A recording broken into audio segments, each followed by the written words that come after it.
제70장 스핑크스. 고래의 몸을 완전히 발가벗기기 전에 머리를 잘랐다는 이야기를 빠뜨리지 말았어야 했다. 향유고래의 참수야말로 과학적이고 해부학적인 묘기로서 경험 많은 고래잡이들은 그것을 무척 자랑스럽게 여기지만 그것도 이유가 없는 것은 아니다. 생각해보라. 고래에게는 목이라고 부를 만한 곳이 전혀 없고 이와는 반대로 머리와 몸통이 연결되어 있는 듯한 바로 그 부분이 고래의 몸에서 가장 붉은 부분이다. 그리고 또 생각해보라. 고래의 머리를 자르는 사람은 목적물로부터 2, 3m 높은 곳에 떨어져 일을 해야 하는데 고래는 더러워진 채 굽이치는, 때로는 거칠게 들끓는 바닷물 속에 거의 숨어 있다. 이런 불리한 상황에서 1m가 넘는 깊이까지 고래의 살을 잘라야 하고 이렇게 만든 틈새도 계속 수축하기 때문에 그 속을 한번 들여다보지도 못하고 땅속을 더듬는 것처럼 암중모색할 수밖에 없다. 그러면서 다치지 말아야 하는 부위를 모두 교묘하게 피하여 척추가 두개골과 맞붙어 있는 바로 그 부위를 찾아서 정확하게 척추를 분리해야 한다. 그러니 향유고래의 머리를 자르는데 10분이면 충분하다는 스타브의 자랑이 놀랍지 않은가? 잘라낸 머리는 우선 고물 쪽에 내려놓고 몸통의 가죽이 벗겨질 때까지 거기에 밧줄로 묶어놓는다. 그 일이 끝나면 작은 고래의 머리는 갑판으로 끌어올려 신중하게 처리된다. 하지만 완전히 자란 큰 고래라면 이것이 불가능하다. 향유고래는 머리가 전체 길이의 약 3분의 1을 차지하기 때문에 포경선의 도르래 장치가 아무리 커도 그렇게 무거운 짐을 완전히 들어올리는 것은 보석상의 저울로 헛간의 무게를 달려고 시도하는 것만큼 헛된 일이었다. 피쿼드호가 잡은 고래는 머리가 잘리고 가죽이 벗겨진 뒤 머리는 뱃전에 바싹 닿은 채 들어올려졌지만 바다 자체의 고유한 성질인 부력으로 대부분의 무게가 지탱되도록 절반 정도만 물 밖으로 내놓았다. 그래도 아래돛대 머리에서 아래로 당기는 힘이 강하게 작용했기 때문에 배는 그쪽으로 가파르게 기울어졌고 그쪽의 모든 활대는 기중기처럼 바다 위로 그 끝을 쑥 내밀고 있었다. 그렇게 피쿼드호의 옆구리에 피를 뚝뚝 흘리며 매달려 있는 고래의 머리는 유디티의 허리띠에 매달려 있는 피를 뚝뚝 흘리며 매달려 있는 고래의 머리는 유디트의 허리띠에 매달려 있는 거인 홀로페르네스의 머리처럼 보였다. 이 마지막 작업은 정오가 되어서야 끝났다. 선원들은 식사를 하러 아래로 내려갔다. 조금 전까지 솟아냈던 갑판 위에는 이제 아무도 남지 않았고 정만만 감돌고 있었다. 우주를 덮고 있는 노란 연꽃처럼 강렬한 구릿빛 고요가 소리도 없고 헤아릴 수도 없는 잎을 바다 위에 점점 펼치고 있었다.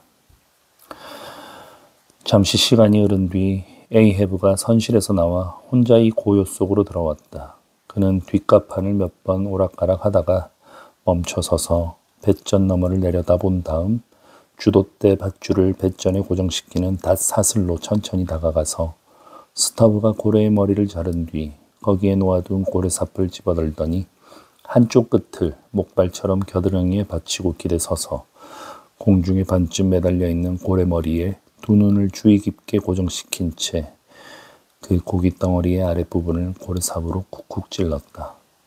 그 검은 머리는 마치 두건을 쓰고 있는 듯 했다. 그것이 깊은 정막 속에 매달려 있는 모습은 사막의 스핑크스를 연상케 했다.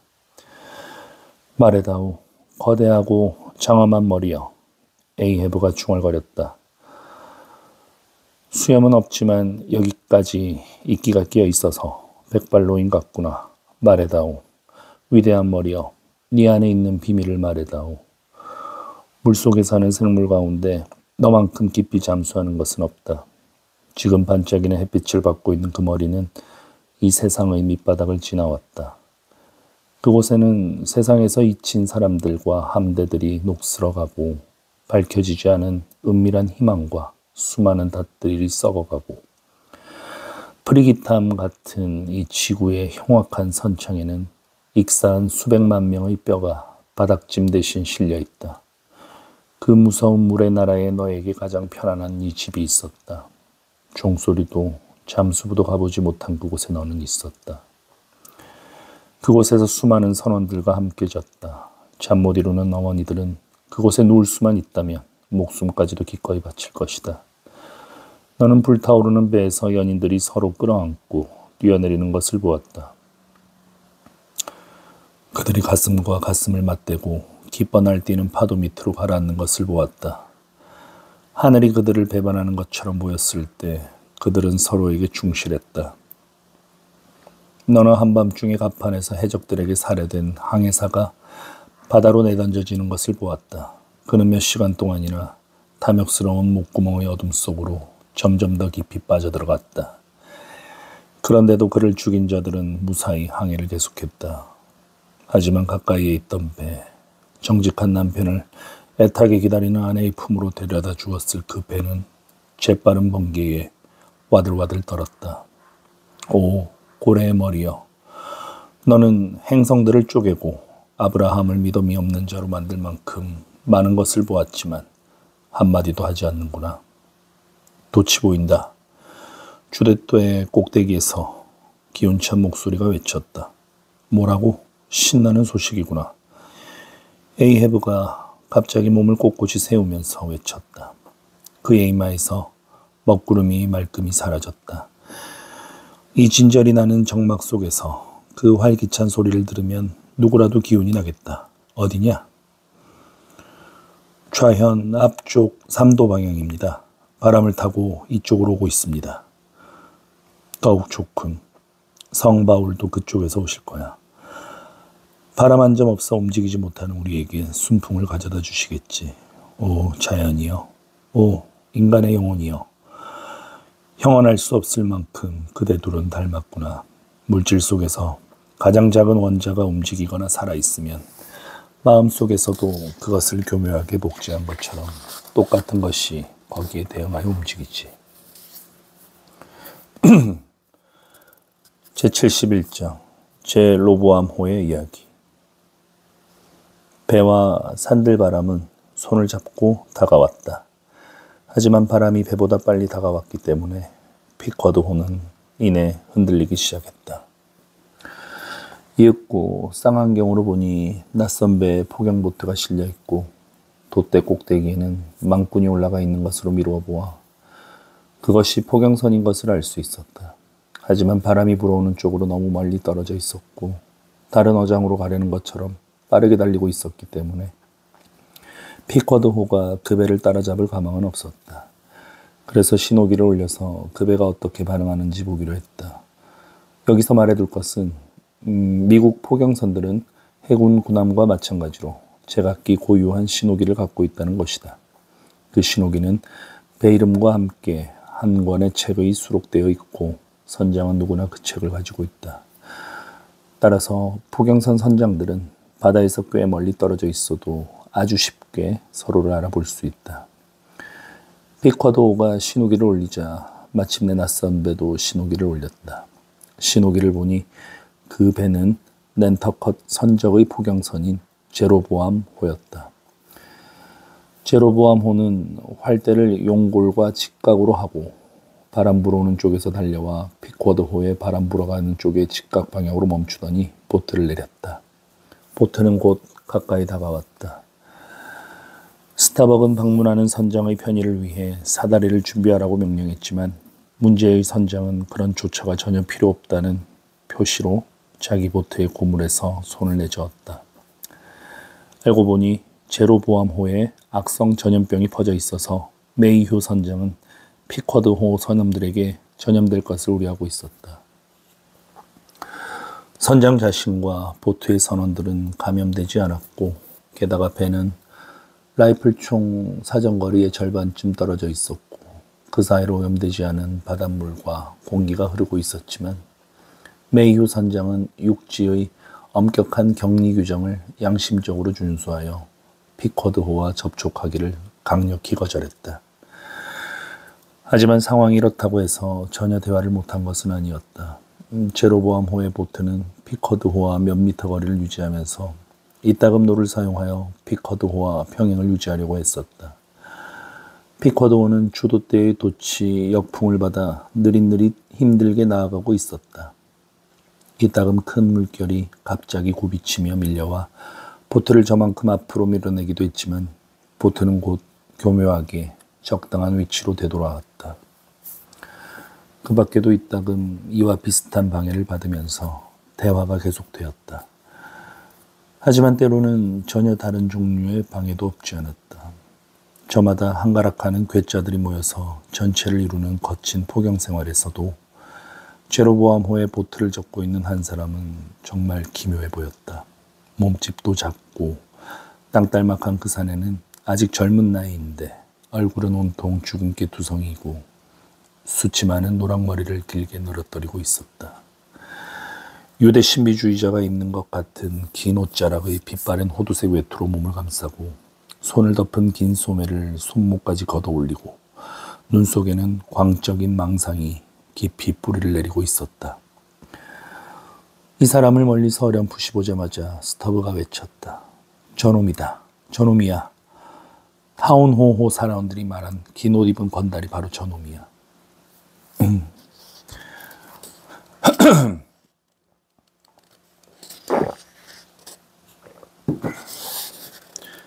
여기서 스터브는 피커드호가 지난번에 타운호호와 만났을 때 들은 제로보암호와 한 선원에 대한 괴이한 이야기를 말해주었다.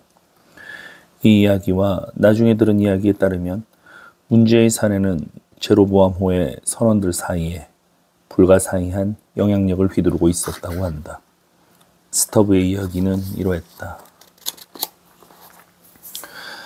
그는 원래 광신적인 니스카유나 쉐이커 교도 공동체에서 자라났고 그곳에서는 위대한 예언자였다. 광신자들의 비밀 집회에서 그는 여러 번 지붕의 뚜껑문을 통해 하늘에서 내려와 조끼 주머니에 감추어둔 작은 유리병을 꺼내 이제 곧 7번째 대접을 공중에 쏟겠다고 예고했다. 하지만 그 병에는 화약 대신 아편이 들어있는 것으로 여겨졌다. 기괴한 사도적 열광에 사로잡힌 그는 니스카유나를 떠나 낸터컷으로 왔고 이곳에서 미치광이 특유의 교활함을 발휘하여 겉으로는 건전한 상식을 지닌 착실한 사람인 체하며 제로보암호의 고래잡이 항해에 풋내기 선언으로 지원했다. 그는 고용되었지만 육지가 보이지 않는 망망대해로 나가자마자 그의 광기가 홍수처럼 터져버렸다.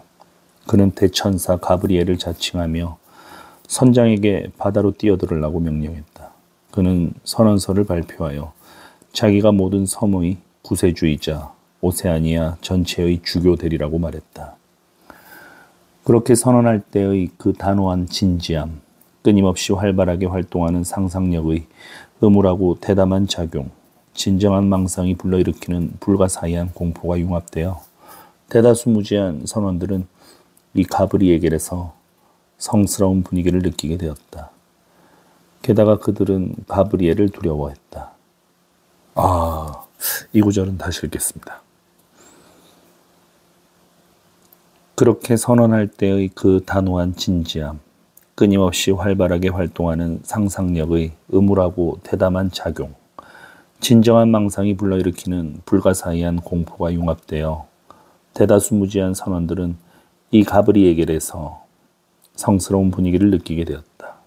게다가 그들은 가브리엘을 두려워했다. 하지만 그런 사내는 배에서는 별로 쓸모가 없었고 더구나 그는 마음이 내키지 않으면 일하는 것도 거부했기 때문에 그를 믿지 않는 선장은 그를 쫓아내고 싶었다. 하지만 처음 도착한 항구에서 그를 하선시키겠다는 선장의 통보를 받은 대천사는 당장 자기가 가진 모든 봉인과 대접을 열고 자기를 예정대로 하선시키면 배와 모든 선원을 무조건 파멸시키겠다고 으름장을 놓았다. 그는 선원들 가운데 그를 믿고 따르는 신도들에게 강한 영향을 주었기 때문에 마침내 그들은 선장에게 우르르 몰려가서 가브리엘을 배에서 내보내면 자기들도 배에 남지 않겠다고 말했다. 그래서 선장은 계획을 포기할 수밖에 없었다. 게다가 그들은 가브리엘의 말이나 행동 때문에 어떤 식으로든 그를 학대하면 가만 내버려 두지 않겠다고 선언했다. 그래서 가브리엘은 배에서 완전히 자기 마음대로 행동할 수 있게 되었다. 그 결과 대천사는 선장이나 항해사들을 조금도 개의치 않게 되었고 역병이 발생한 뒤로는 전보다 더욱 고압적인 태도를 취하게 되었다. 그는 전염병을 천벌이라고 부르면서 그 재앙을 통제할 수 있는 것은 자기뿐이니까 그의 뜻에 따르지 않으면 역병을 퇴치할 수 없다고 선언했다. 대부분 비열한 겁쟁이인 선원들은 움츠러들었고 그에게 알랑거리는 자들도 있었다. 때로는 그의 지시에 따라 그를 신처럼 숭배하기까지 했다. 믿을 수 없는 일로 여겨질지 모르지만 아무리 놀라워도 그것은 사실이다. 광신자들의 역사를 살펴보면 그렇게 많은 사람들을 속이고 미혹시키는 광신자의 무한한 능력은 광신자 자신의 무한한 자기 기만보다 훨씬 인상적이다.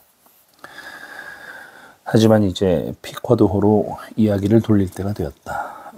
전염병 따위는 두렵지 않소. 에이헤브가 배전에서 보트 고물에 서 있는 메이휴 선장에게 말했다. 어서 올라오시오. 하지만 그때 가브리엘이 벌떡 일어났다. 열병이란 말이오. 얼굴이 노래지고 몹시 불쾌한 그 무서운 계지를 조심하시오. 가브리엘, 가브리엘, 메이휴 선장이 소리쳤다. 자네는... 하지만 그 순간 곧바로 닥쳐온 파도가 보트를 멀리 앞으로 밀쳐냈고 소용돌이치는 파도 소리가 모든 말소리를 삼켜버렸다. 흰 고래를 보았소? 보트가 물결에 밀어 되돌아오자 에이헤브가 물었다. 그대의 포경보트, 구멍이 나서 가라앉을 거요. 무서운 꼬리를 조심하시오. 가브리엘, 다시 말하지만 보트는 악마들에게 끌려가듯 또다시 앞으로 밀려갔다. 잠시 아무 말도 없었고 시끄러운 파도만 굽이치며 지나갔다. 바다가 이따금 보이는 변덕 때문에 파도는 보트를 위로 밀어 올리지 않고 뒤집어 엎을 것처럼 내팽개치고 있었다.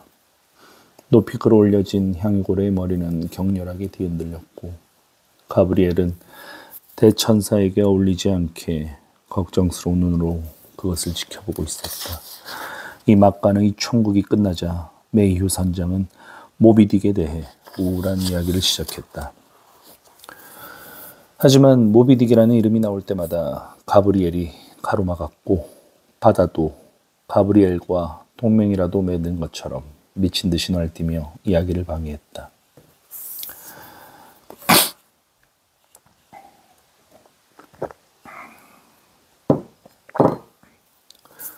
제로보암호는 고국을 떠난 지 얼마 후에 만난 포경선의 선원들로부터 모비딕의 존재와 그가 저지른 만행을 분명히 알게 되었던 모양이다.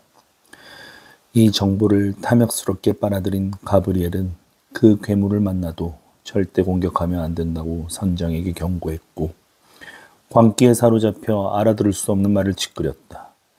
그는 모비딕이야말로 쉐이커 교도가 믿는 신의 화신이며 쉐이커 교도들은 성경을 마음으로 받아들인다고 선언했다. 하지만 한두 해 뒤 그 모비딕이 돛대 꼭대기에서 분명히 보였을 때 1등항에서 메이시는 녀석과 맞서고 싶은 열정이 불탔다. 그리고 선장 자신도 대천사의 위협과 경고를 무릅쓰고 1등 항해사에게 기회를 주고 싶어 했기 때문에 메이시는 선원 5명을 설득하여 보트에 태우는 데 성공했다. 메이시는 그들과 함께 출발했다. 지칠 때까지 노를 젓고 위험한 공격에 여러 번 실패하기도 했지만 드디어 적살 하나를 내리꽂는 데 성공했다. 그동안 가브리엘은 주돛대 꼭대기에 올라가 한쪽 팔을 미친 듯이 늘어대면서 우리 신을 공격하는 무례한 자에게는 당장 천벌이 내릴 거라는 예언을 큰 소리로 버부어댔다. 항해사 메이시가 보트 뱃머리에 서서 있는 힘을 다하여 고래에게 격렬한 외침소리를 토해내며 작사를 던질 기회를 잡으려고 하고 있을 때 바다에서 거대한 하얀 형체가 솟아오르더니 빠른 속도로 움직이기 시작했다. 노잡이들은 놀라서 잠시 숨을 죽였다. 다음 순간 격렬한 활력에 넘쳤던 그 불운한 항해사는 공중으로 휙 내던져졌다가 기다란 포물선을 그리며 내려와 50m쯤 떨어진 물속으로 추락했다.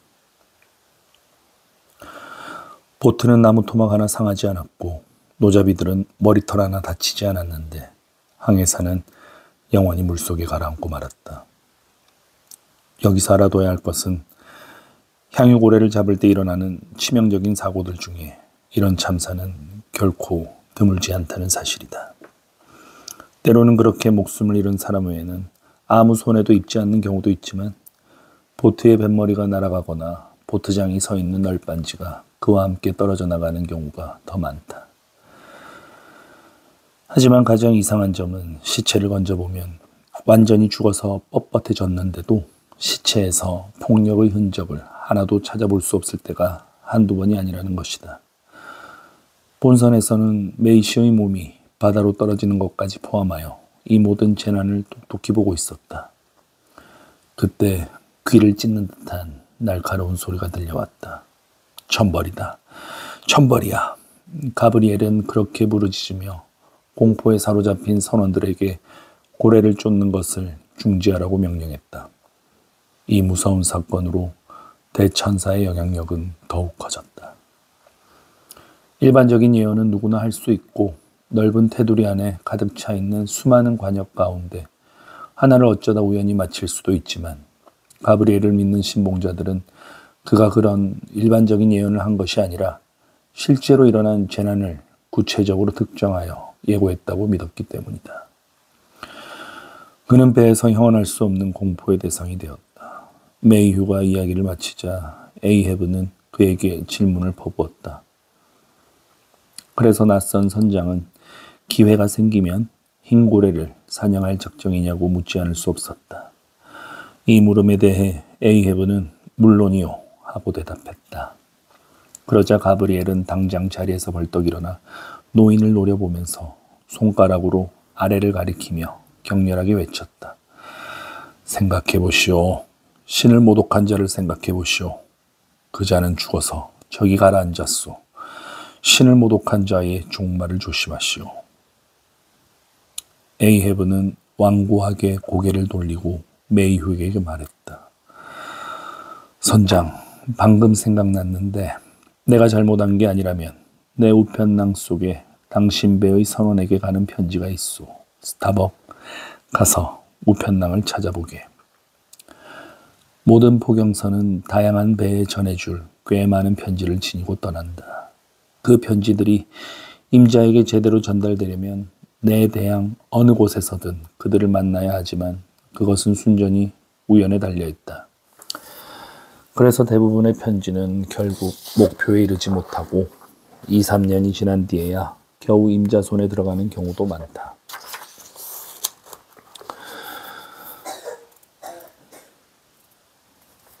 스타벅은 곧 편지를 들고 돌아왔다. 선실의 어두운 장 속에 넣어두었기 때문에 축축하게 습기가 차고 심하게 구겨진 데다 흐릿한 초록색 곰팡이가 얼룩덜룩하게 덮여 있었다. 이런 편지는 죽음의 신이 배달하는 편이 어울릴 것 같았다. 읽을 수 없나? 에이헤브가 소리쳤다. 이리 줘보게. 아, 글씨가 희미해졌군. 이게 무슨 글자지? 에이헤브가 글씨를 알아보려고 애쓰는 동안 스타벅은 커다란 삽자루를 가져와서 그 끝을 칼로 조금 갈랐다. 보트가 더 이상 가까이 오지 않고도 편지를 받을 수 있도록 삽자루 끝에 편지를 끼워서 건네줄 작정이었다. 한편 에이헤브는 편지를 든 채 중얼거렸다. 해리. 그래, 여자 글씨로군. 해리의 아내가 보낸 게 분명해. 제로보암호의 해리 메이시. 아니, 메이시라고?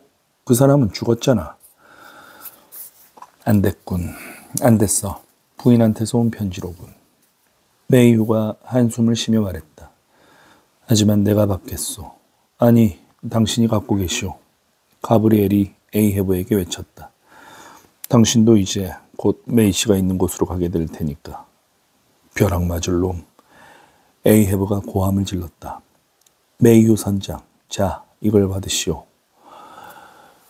그는 스타벅의 손에서 삽자루를 받아들고 그 끝의 갈라진 틈에 편지를 끼워서 보트 쪽으로 내밀었다. 하지만 그때 보트의 노잡이들이 일부러 노젓던 손을 멈추었기 때문에 보트는 피쿼드호의 고물 쪽으로 떠내려갔고 편지는 마치 마술이라도 부린 것처럼 가브리엘이 내민 손에 가닿았다. 가브리엘은 얼른 편지를 낚아채더니 칼을 꺼냈다. 그리고 편지를 칼에 꿰어서 다시 배 위로 던졌다. 편지는 에이헤브의 발치에 떨어졌다. 그러자 가브리엘은 힘껏 노를 저으라고 동료들에게 외쳤다. 이리하여 반항적인 보트는 쏜살같이 피쿼드호에서 멀리 사라져갔다. 이 막강극이 끝나자 그동안 쉬고 있던 선원들은 다시 고래의 지방층을 처리하면서 이 기이한 사건에 대해 여러 가지 이상한 일들을 수군거렸다. 모비딕 오늘 여기까지 읽겠습니다. 다들 고생하셨습니다. 안녕히 주무십시오.